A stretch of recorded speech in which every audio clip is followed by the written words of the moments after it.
Zase je tu jar a jedným z ovocných krov, ktorý určite jarný rez potrebuje, je aj černica.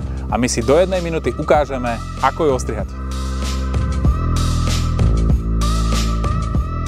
Rez černice je opäť veľmi jednoduchý, stačí dodržať niekoľko pravidiel. Na jednom kri ponechávame 6 hlavných konárov, tzv. Ramien, na ktorých dopestujeme krásne, veľké, chutné ovocie.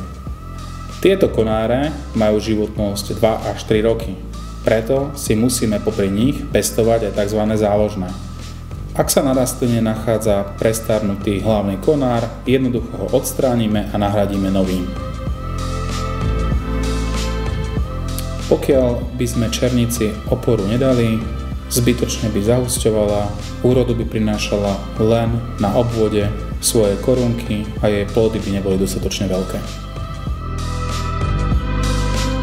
Tak do minútky som to nakoniec nestihol, verím tomu, že som vás veľmi dlho nezdržal a budem sa tešiť na vaše komentáre pod videom, koľko to trvalo vám vo vašej záhrade a aké máte skúsenosti s rezom černíc vy.